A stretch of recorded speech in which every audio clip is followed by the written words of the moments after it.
Shalom, povo de Deus! Tudo na paz com você?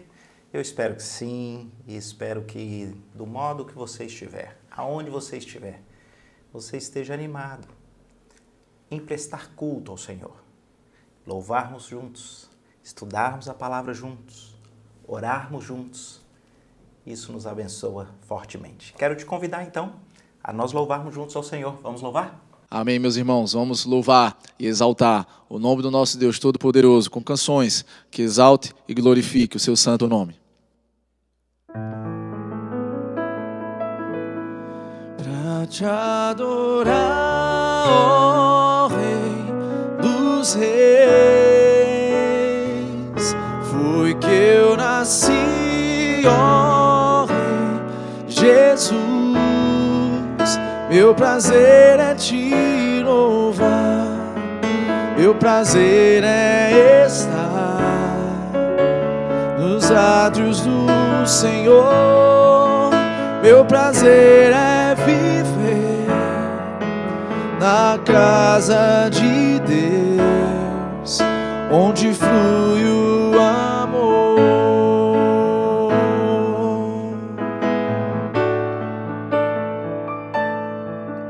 Em espírito,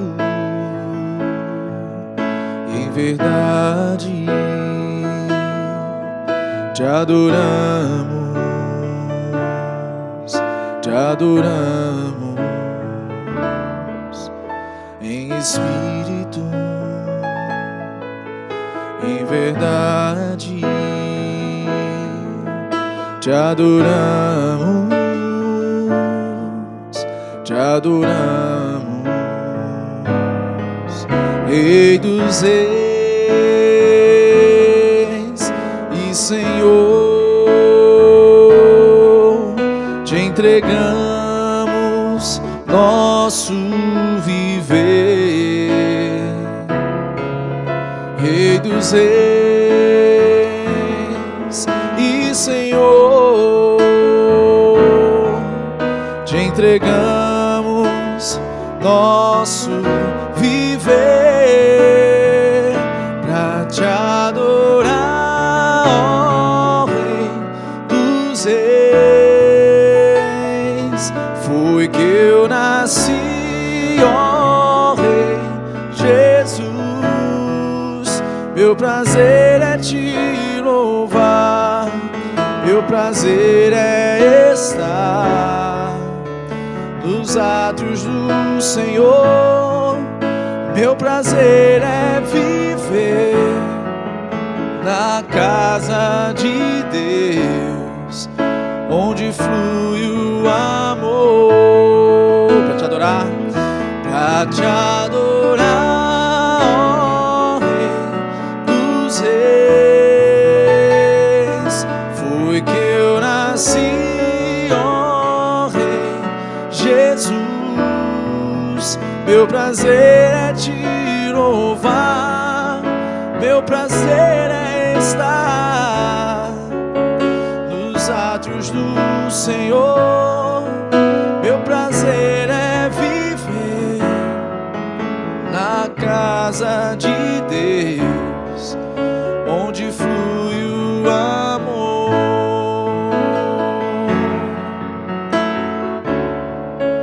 Ministrando louvor,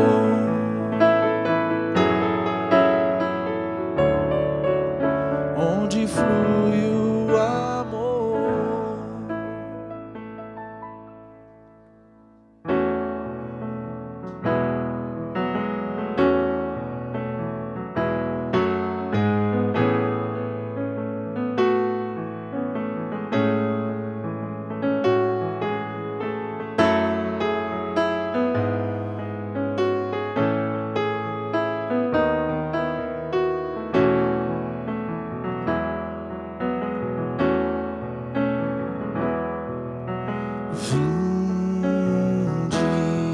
Adoremos, demos glória ao Cordeiro, a Jesus Salvador, ressurreto Senhor, exaltemos, aleluia. Ele é digno, Ele é santo, soberano e fiel, sempre eterno e imortal, verdadeiro. Bendito seja o teu nome, nome que é sobre todo nome. Seja Cristo louvor, toda honra e poder pelos séculos dos séculos sem fim.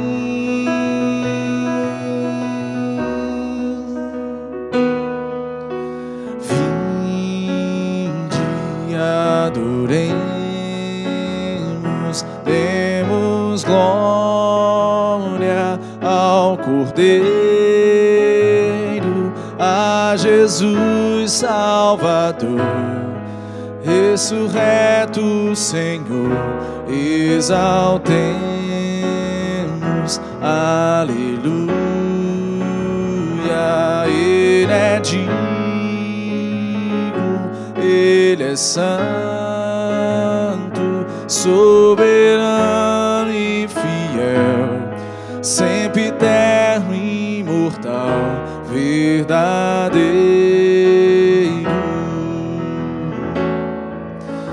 Bendito seja o teu nome, nome que é sobre todo nome. Seja Cristo louvor, toda honra e poder pelos séculos dos séculos sem fim.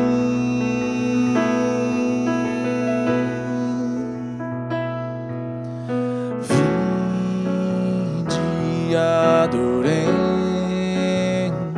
demos glória ao Cordeiro, a Jesus Salvador, ressurreto Senhor, exaltemos,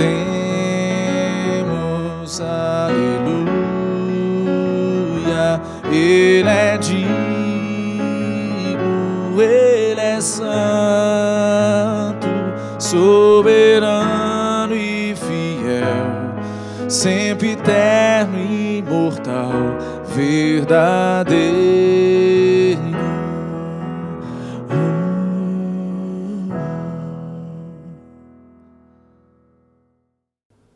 Que bênção! Louvado seja o Senhor pelo privilégio de louvarmos juntos, não é verdade? Estamos então aqui, na nossa sequência diária, livro após livro, capítulo após capítulo. Hoje nós estamos no capítulo 13 do livro de Deuteronômio. Posso te falar? Pesado, hein? Eita, pesado! Eu já sei que tem gente aí que a hora que eu ler aqui vai falar: meu Deus, que coisa pesada é essa? Não precisava nem ler um capítulo duro desse. Calma, cuidado. Porque a exortação que nós temos em Deuteronômio 13 é exatamente sobre o perigo de nós querermos apenas conversar aquilo que a gente gosta e nós não seguirmos de maneira fiel por toda a palavra de Deus. Então, sem maiores delongas, deixa eu te convidar. Nós vamos ler aqui, acho que até o versículo 5, e nós teremos o tom de tudo aquilo que é tratado no capítulo. Você vai entender.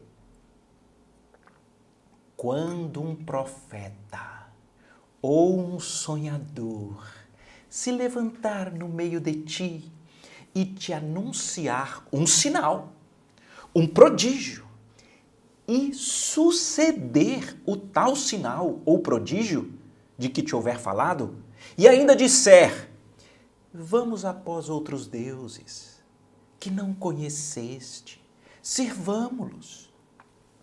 Não ouvirás as palavras desse profeta ou sonhador, porquanto o Senhor, vosso Deus, vos prova para saber se amais o Senhor, vosso Deus, de todo o vosso coração e de toda a vossa alma.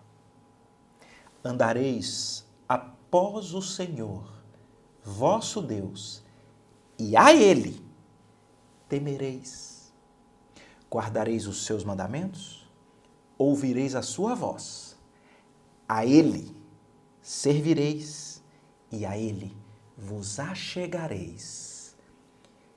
Este profeta, este sonhador, será morto, pois pregou rebeldia contra o Senhor, vosso Deus, que vos tirou da terra do Egito, vos resgatou da casa da servidão, para vos apartar do caminho que vos ordenou o Senhor vosso Deus, para andardes nele. Assim, eliminarás o mal do meio de ti. Até aqui, eu alertei. Forte, tenso. Posso ser honesto com você? Acho que extremamente atual. Calma, eu vou te explicar. O que nós vimos aqui? Um grande alerta do Senhor para o seu povo. E o alerta de Deus para o seu povo nessa época é o mesmo que nós temos ainda hoje. Preste atenção. Surgirão falsos profetas, enganadores. Surgirão. É inevitável. É curioso, porque o texto deixa claro que ele fala de um jeito parecido com quem é de Deus. Ele age de um jeito que é parecido com quem é povo de Deus. Mas a intenção final é te apartar, te afastar dos caminhos retos do Senhor. Agora, sem maiores rodeios, sem maiores delongas, o texto diz: tem alguém assim? E a fala distorce a palavra de Deus? No Velho Testamento, a ordem é: pode matar. Elimina esse mal. Uau! Uau! Para que ninguém saia falando nada diferente. Ninguém aqui está dizendo para a gente matar ninguém. Na verdade, eu lerei com vocês vários textos do Novo Testamento que vão nos explicar como que é que, de acordo com as lentes do Novo Testamento, nós lidamos com os enganadores, nós lidamos com os falsos profetas. É abundante a quantidade de textos que nós temos no Novo Testamento sobre esse mesmo tema. Mas, com as lentes do Novo Testamento, eu preciso extrair aqui o princípio. Então vamos aos princípios. Primeiro deles, aqui à guisa de introdução eu já sinalizei. É inevitável, gente. É inevitável. Surgirão falsos profetas, sonhadores, enganadores. É inevitável. Isso precisa acender em nós um alerta. Nós não podemos ser ingênuos. Em um mundo em que há um sistema de mundo que é contra Deus, nós não podemos ser ingênuos. Uma das estratégias que está estabelecida aqui, do inimigo das nossas almas, é levantar gente que ele parece, mas não é. Vocês já viram isso? Vocês já foram, por exemplo, nessas feiras que, se você quiser uma camisa que tem um jacarezinho aqui, ó, jacarezinho aqui, tem uma loja que a camisa do jacarezinho, ela é, eu não sei nem quanto é que custa essas coisas, mas eu vou chutar aqui, é 500. Mas você pode ir lá num lugar que tem um que parece, mas não é. E o que parece, mas não é, ele fala, é R$30. Mas aqui, ó, o jacarezinho parece igual. E aí, o engraçado é que, quando você está até na fonte, até você sabe, não, isso aqui é falsificado mesmo. Mas tem hora que você não sabe. Nós vivemos numa época que é curioso. Eu conheço várias pessoas que compraram um telefone, comprei aqui, ó, novo, top, não sei o quê. Alguém mais conhecido olha e fala assim, ih, rapaz, isso é maquiagem, não é essa versão, ou então ele é reformulado. É curioso, nós vivemos nessa era. A pessoa tem os relógios. Relógio falso então, mas é bom relógio falso, não é? Porque você compra o danado bem baratinho e ele vem escrito o que você quiser. Se tiver que é feito na Suíça, ele vem. Se você quiser que ponha uma marca bem bonita, como é que é? Rolex, vem. A tentativa de enganar é tão grande que esses dias aconteceu uma coisa engraçada aqui no Recife. Meu filho estava tão feliz, diz ele que ele e os amigos dele, eles ficam lutando para ver se eles conseguem arrumar lanche barato. Aqui no Recife tem uma pizzaria muito conhecida, um restaurante grande chamado Atlântico. É o restaurante e pizzaria... É Atlântico ou Atlântica? Pizzaria Atlântica. É Atlântico, é Atlântico. Aí, eles de vez em quando pediam, mas eles falaram, é muito caro. Para que a gente tem que dividir para todo mundo é muito caro. Só que alguém um dia foi pesquisar aqui, ó.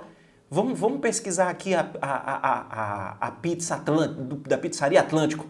Aí apareceu um Atlântico. Eu achei bom demais. Mas assim, mas muito mais barato. Os meninos ficaram doidos. E aí meu filho ainda falou comigo. Ele falou assim, pai, vem cá para o senhor ver. Eu desci, eu vi a caixa. Tinha os escritos com a letra vermelha. Era uma caixa de papelão. Mas muito parecida com a conhecida pizzaria Atlântico. Mas era Atlântico. Bem baratinho. No final, deu problema, viu? O restaurante Atlântico conseguiu intervir para que eles tirassem esse nome. Por quê? Porque é um jeitinho de enganar. Estou contando essas coisas sobre falsificação de camiseta, de relógio ou até de nome de restaurante famoso para dizer para você que você não pode ser ingênuo. Surgem pessoas que elas usam expressões que são muito caras para nós, como o amor de Deus.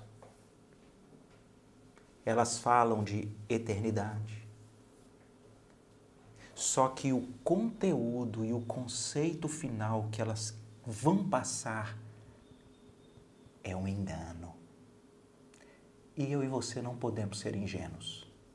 Talvez seja por isso que Paulo, quando escreve, na verdade, quando em Atos nós temos a narrativa sobre as visitas de Paulo nas igrejas, ele ficou muito impactado com uma igreja especial, a igreja de Bereia. Ele diz, os de Bereia eram nobres.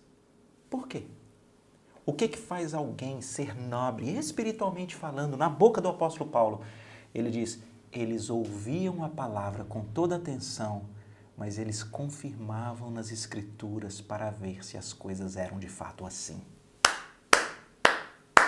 Minha primeira palavra para você, não seja presa fácil. Nós vivemos num mundo de uma abundante informação para todo lado, assim como tentam falsificar todo tipo de produto, o evangelho é a mesma coisa e eu e você não podemos ser ingênuos. Nós precisamos ter um ponto de convergência e é a palavra de Deus. Aqui no texto, nós temos uma coisa a mais que torna essa situação mais perigosa, porque ele diz assim, se levantar um profeta ou um sonhador, atenção, e anunciar um sinal ou um prodígio e suceder o tal sinal ou prodígio, e então te disser, vem comigo para outros caminhos, outros deuses, não ouvirás. Agora você prestou atenção? O que a Bíblia está dizendo é que há falsos profetas que eles conseguem de alguma forma realizar coisas espetaculares. Meu Deus, isso é tenso. Porque esse aqui é o ponto que os falsos profetas tentam validar. Eles dizem, mas veja aqui, ó, com a minha intercessão, olha o milagre que aconteceu. Ou então, olha esse sinal, olha esse prodígio. Você entendeu a palavra de Deus? Se vem anuncia um sinal, um prodígio e suceder, mas ele falar algo que é contra a palavra de Deus, não siga e elimine. Esse princípio está lá no Novo Testamento, tá? Paulo é quem diz, não é de se admirar, porque o próprio Satanás se transforma em anjo de luz e os seus demônios em ministro de justiça. Para quê? Para enganar. E muitas das vezes, exatamente por saber que nós somos atraídos pelo extrasensorial, é que alguém vai dizer, mas rapaz, fulano lá realizou alguns sinais, prodígios, milagres, e a gente acha que isso é a validação para você acreditar em tudo. Não! A validação da verdade é a Bíblia. A validação da verdade não é qualquer elemento extrasensorial que alguém faz. É o que nós estamos vendo aqui no texto. Então, o que é que ele diz mais aqui no texto? Antes de eu ler aqui o Novo Testamento, ele diz, não ouve essas palavras. Porque na vida, quando surgem essas questões, nós podemos entender como uma espécie de provação. É provação. Mas ele diz, é preciso que você tenha revelado para você se você ama mais o Senhor de todo o coração e de toda a alma do que qualquer outra coisa. Queridos, isso daqui é o cerne. Qualquer tipo de ensino que faz você ter mais amor é a você do que a Deus. Você ter mais amor do que os seus interesses, do que as novas filosofias, do que as inclinações pecaminosas da sua carne. Quando o centro é isso, isso está tirando você de amar mais a Deus do que qualquer outra coisa. Esse é um falso ensino que precisa ser eliminado.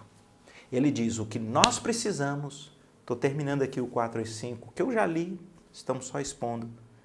Ele diz, ande com o Senhor, tema o Senhor, siga os mandamentos do Senhor, ouça a voz do Senhor, sirva o Senhor e se achegue ao Senhor. Percebe qual é a meta da palavra de Deus? É a sua aproximação com Deus, é o seu apego à palavra de Deus, é o seu conhecimento das verdades de Deus, é o seu desejo de caminhar com o Senhor, é você ter o temor a Deus, que é aquela reverência com deslumbre com a pessoa do nosso Deus. Então agora você me pergunta, certo, Roberto, você já disse que é inevitável os falsos enganos? Você já disse que jamais nós podemos cair na cilada de que um milagre que alguém faz, um prodígio, um sinal, possa validar tudo o que ele diz? E você já disse que o cerne é nós termos o foco no amor ao Senhor, no apego ao Senhor, nos mandamentos do Senhor, servindo ao Senhor, achegado ao Senhor, apegado ao Senhor. Mas e essa parte aí que diz que tem que matar o cidadão? Eu volto a lhe dizer. Nós precisamos das lentes do Novo Testamento para ler. E eu quero ler aqui alguns textos onde eu vou confirmar para você que esse perigo do engano continua até hoje, mas também como que é que isso deve ser tratado por você e quem é que ao final vai retribuir ao enganador e falso profeta. Combinado? Então, para mim, de modo didático, eu quero citar para vocês, logo de início, as palavras do Senhor Jesus, Mateus 24. Ele diz assim, então, se alguém disser, olha o Cristo aqui, ou então, ele apareceu ali, não acrediteis. Agora preste atenção, Jesus, Mateus 24, 24, porque surgirão falsos cristos, surgirão falsos profetas, atenção, operando grandes sinais e prodígios para enganar, se possível, os próprios eleitos. Uau! O Senhor Jesus está dizendo, existem essas forças do mal, que elas são capazes de, para te enganar, trazer uma aparência de piedade. Parece que até um poder de prodígios, mas se é contra a palavra de Deus, ou se vai além da palavra de Deus, isso é para te enganar. Deixa eu ler com vocês talvez um dos textos mais claros sobre esse perigo, que está em Gálatas, onde o apóstolo Paulo diz o seguinte. Primeiro ele vem dizendo, ele escreve para os Gálatas, Paulo está triste, porque ele ficou sabendo que os Gálatas eles estavam caindo na conversinha de gente que usa um linguajar eclesiástico, religioso, mas que está levando as pessoas para longe de Deus. Olha o que Paulo escreve em Gálatas, no capítulo 1, versículos 8 e 9. Mas ainda que nós, veja, Paulo está dizendo, ainda que ele, ou mesmo um anjo vindo do céu, vos pregue um evangelho que vá além do que vos temos pregado, seja anátema. Assim como já dissemos, e agora eu repito, se alguém vos prega um evangelho que vai além do que vocês já receberam, isso é anátema. Anátema é maldição. Gente, o apóstolo Paulo está sendo muito forte aqui. Ele está dizendo, olhem para mim. Existe a revelação do evangelho que nós já temos. Ele está dizendo que existe uma revelação que lá no primeiro século já está estabelecida. Ele diz, qualquer um que queira trazer uma nova revelação para além daquilo que já está estabelecido no primeiro século, isso é maldição. Irmãos, nós não podemos ser ingênuos. E nós temos no nosso colo, nas nossas mãos, a ferramenta da verdade, as Escrituras. Então, cuidado com os falsos ensinos, mas deixa eu ler mais. Paulo escreve aqui na sua primeira carta ao Timóteo dizendo assim, ora, o Espírito afirma expressamente que nos últimos tempos alguns apostatarão da fé, abandonarão a fé, por obedecerem a espíritos enganadores e a ensinos de demônios, pela hipocrisia dos que falam mentiras e que têm cauterizado a própria consciência. Credo! Credo! Mas é tenso. Irmãos, aqui antes de eu ler o restante, eu preciso fazer um parênteses. Sempre houve esse perigo. Veja que Deuteronômio 13 está há milênios atrás. No Novo Testamento, o mesmo perigo. Mas eu sinto que hoje, o perigo não está lá fora no mundo. O perigo parece que está dentro das telas. E quando você menos espera, os próprios algoritmos, eles põem para você coisas que a princípio elas parecem suaves, parecem ter um linguajar adequado, mas elas são para além do Evangelho. Ou você nunca viu pregadores famosos desses virais dizendo, precisamos reinterpretar as Escrituras. Meu Deus! Essas coisas atualmente ganham aplausos. E o pior, são pessoas que quando veem isso, elas ficam querendo contemporizar. Não, mas veja, tem essa outra coisa aqui que ele falou que é tão boa. Vamos relevar. Calma, eu vou chegar aqui para lhe mostrar o que a Bíblia diz que nós temos que fazer. Mas só fazendo um parêntese aqui, porque esse é um caso que tem acontecido, eu pergunto, quem vai reler as Escrituras? Quem vai reinterpretar? Que história é essa de que eu altero as Escrituras usando a lente da sociedade, a lente da cultura? Então é você? É esse ministro religioso viral que diz que temos que reler? É ele que terá autoridade para dizer a partir de agora o que é que nós temos que entender das Escrituras? Meu Deus, vocês conseguem entender o tamanho da loucura que é isso?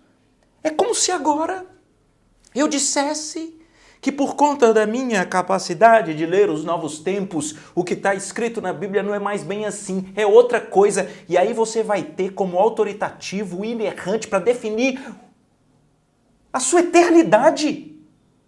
Uma nova interpretação que eu estou dando. Meu Deus! Eu fico impressionado o quanto que as pessoas acabam caindo e querendo compatibilizar.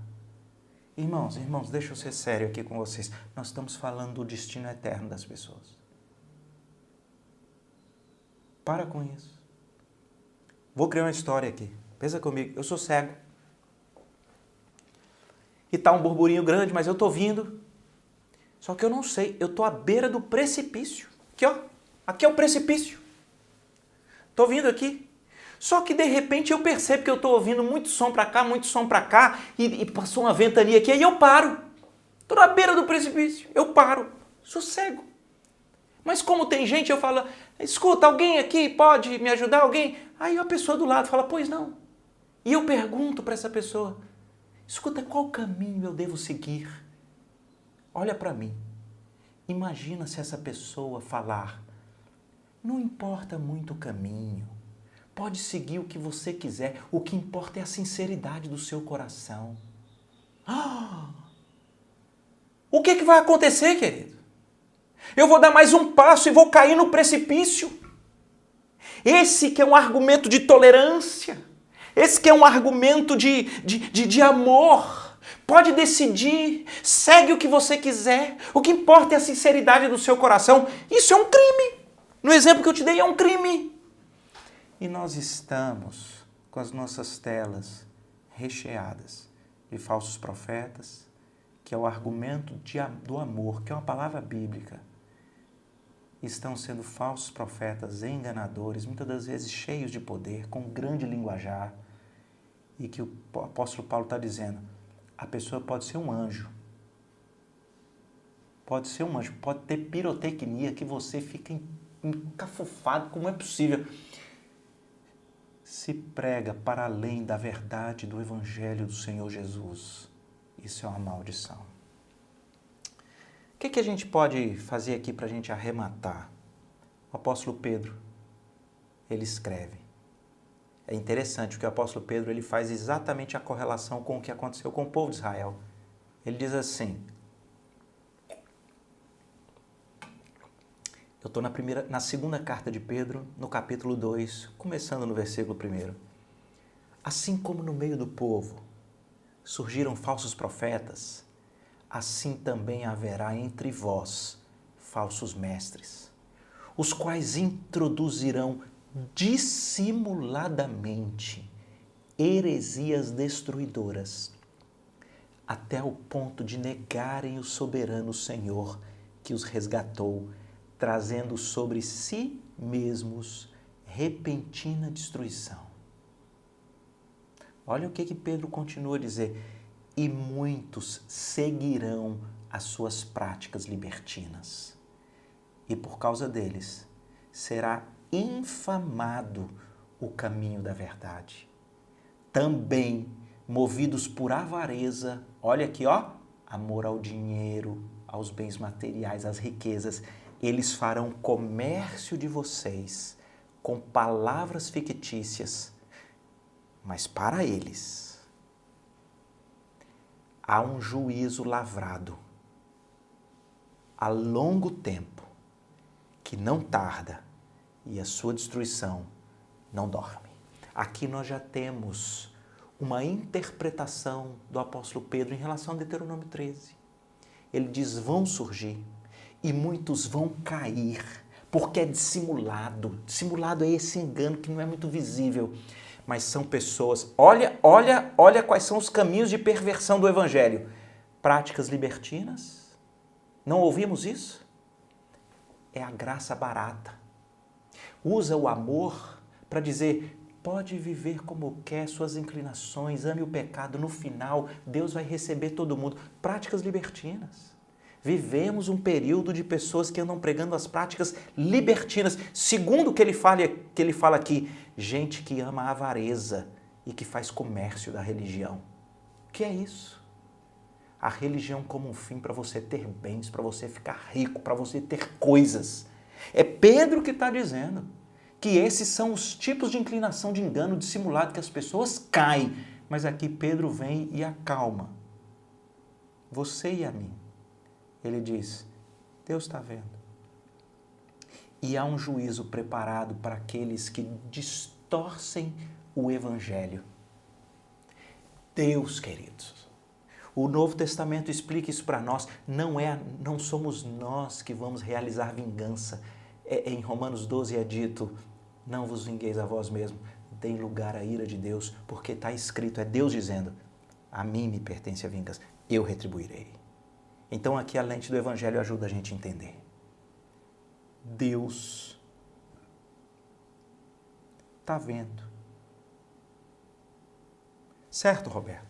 Então ufa. Quer dizer que então agora não sou eu que preciso matar e que Deus na sua soberania, Ele é quem é o vingador final, que tem um juízo estabelecido para aqueles que enganam? Sim, mas eu, Roberto, o que é que eu devo fazer? Deixa eu pegar para aqui, ó, o apóstolo João. O apóstolo João, na sua segunda carta. Eu fico tomando água, né?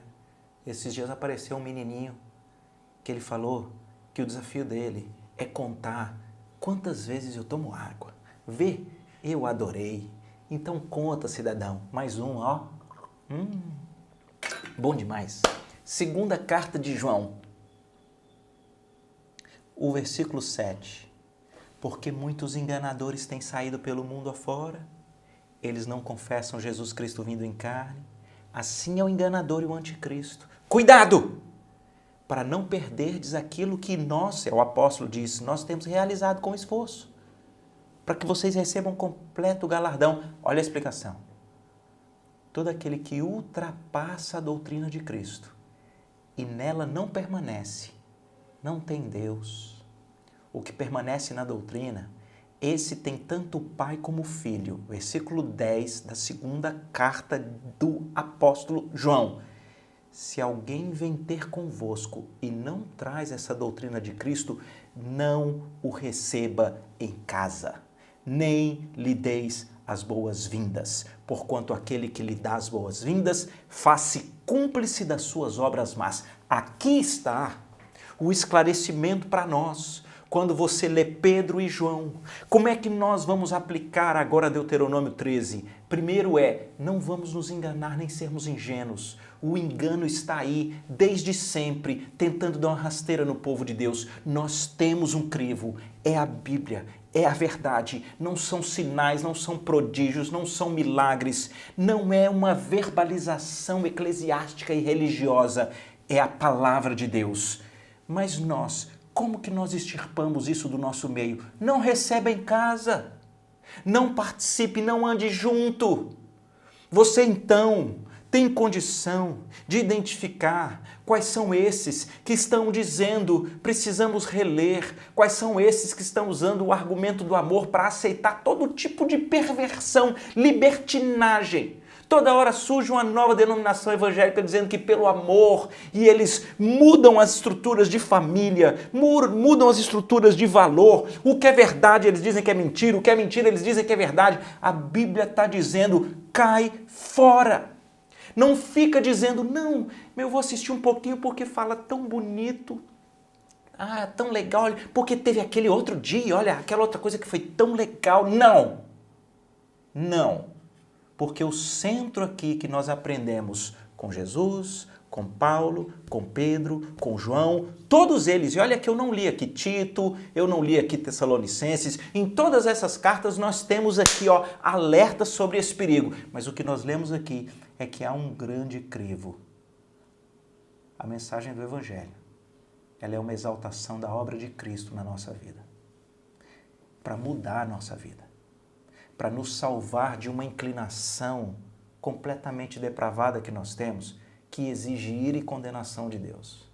Ele, por graça e misericórdia, realiza a condenação do meu pecado na pessoa do Filho dele. Mas para quê? Para eu ter uma união com Cristo, um deleite de relacionamento com Deus. Não é para eu ficar arrumando argumentos para que eu sacie os meus interesses terrenos. Não é. É para eu viver desde já a eternidade com meu Senhor e Salvador.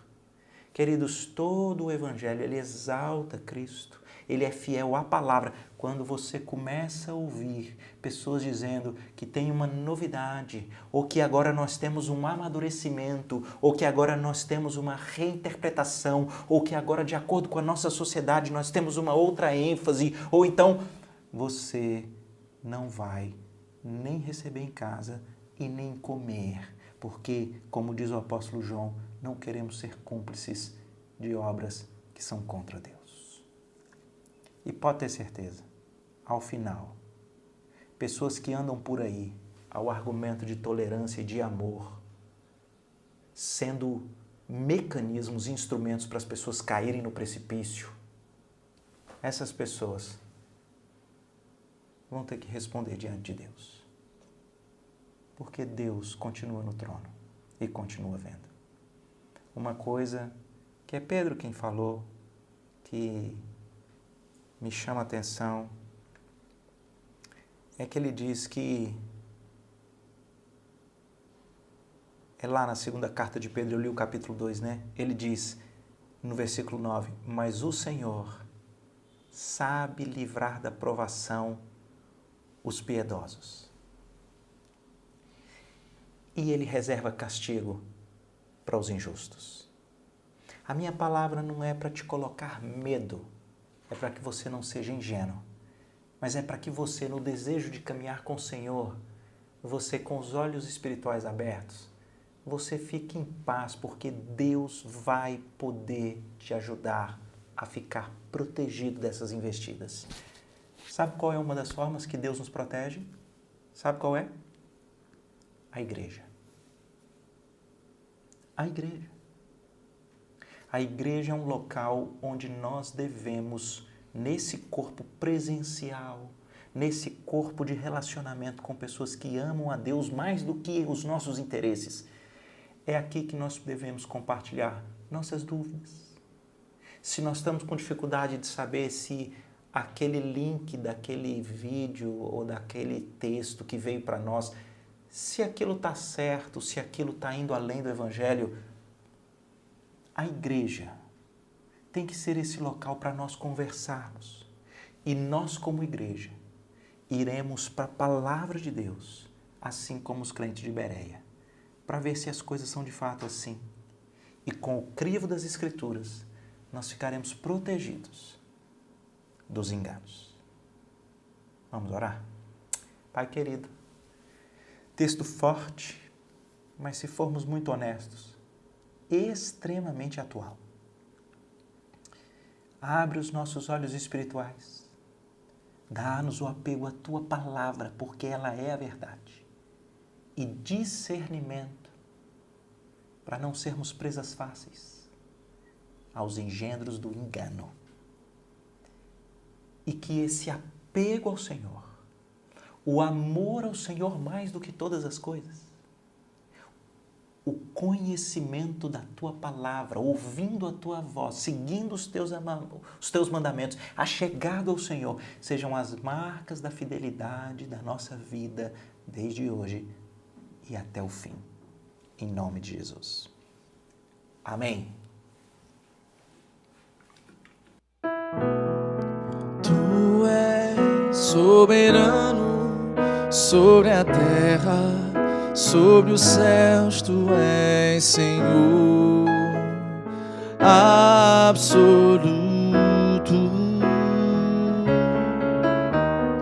Tudo que existe e acontece, Tu sabes muito bem. Tu és tremendo, e apesar desta glória que tens, Tu te importas comigo também. E esse amor tão grande eleva-me, amar-me a Ti. Tu és tremendo. Cantemos, Tu és soberano. Tu és soberano sobre a terra, sobre os céus. Tu és Senhor absoluto. Tudo que existe acontece, Tu sabes muito bem. Tu és tremendo, e apesar desta glória, e apesar desta glória que tens, Tu te importas comigo também. E esse amor tão grande eleva-me, e amar-me a Ti. Tu és tremendo, e apesar desta glória que tens, Tu te importas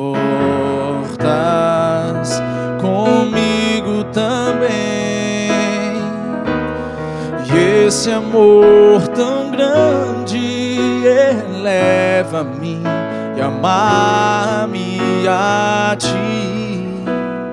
Tu és tremendo. Agora, queria te convidar para nós orarmos aqui uns pelos outros, pelos nossos pedidos. Sabemos que alguns têm liberdade, compartilham aqui no próprio chat seus pedidos. Outros talvez até não compartilham. Mas eu sei que lá dentro do seu coração tem algumas questões que você tem apresentado diante de Deus e é bom que como igreja a gente faça isso juntos. Vamos orar? Pai querido, estou me unindo agora com esse querido irmão, essa irmã que está com essa questão. E um desejo de colocar no teu altar de graça, pedindo a tua intervenção. Às vezes, Pai, é uma sabedoria para uma tomada de decisão. Ó, Pai, põe a tua verdade na mente e no coração para que as decisões sejam aquelas que glorificam o teu nome. Talvez, Pai, alguém aqui está triste, alguns até desesperados. São as broncas da vida. É um problema seríssimo num trabalho. É uma notícia, uma bronca pesadíssima no matrimônio. É uma situação inimaginável com os filhos. É uma dor por um diagnóstico. Ou, às vezes, é uma doença crônica que se arrasta há tanto tempo. O Senhor conhece. E o meu pedido é que agora, de maneira cirúrgica, o Senhor entre lá, naquele ponto em que esse meu querido mais precisa da tua intervenção. E o Senhor se revele especialmente presente, resgatando, abençoando, reconciliando, sarando. Mas acima de tudo, revelando o teu genuíno, fiel e verdadeiro amor. Pai, eu intercedo também pelo nosso país, pela nossa nação. Eu clamo, Senhor, pela Igreja do Senhor Jesus. Hoje, em especial, que nós, aqui na Igreja das Graças, começaremos um encontro de homens. Eu queria fazer uma oração especial pelos homens. Levanta homens segundo o teu coração, com a intrepidez, a coragem, a graça e o amor como Jesus, para abençoar seus lares, a própria igreja, sua vizinhança, sua família, seu ambiente laboral. Resgata homens para serem líderes abençoadores dentro dos seus lares, pastoreando o coração dos seus filhos, suas esposas, levando a verdade do Senhor para dentro dos lares. Faz isso, Pai, abençoa os homens. Queria terminar pedindo perdão pelos nossos pecados, que o Senhor abra os nossos olhos se nós temos ouvido, curtido, seguido qualquer tipo de engano dos nossos tempos. E que nós sejamos protegidos pelo Senhor para seguirmos de maneira fiel e leal o verdadeiro evangelho da Tua Palavra. Em nome de Jesus. Amém. Deus te abençoe, querido.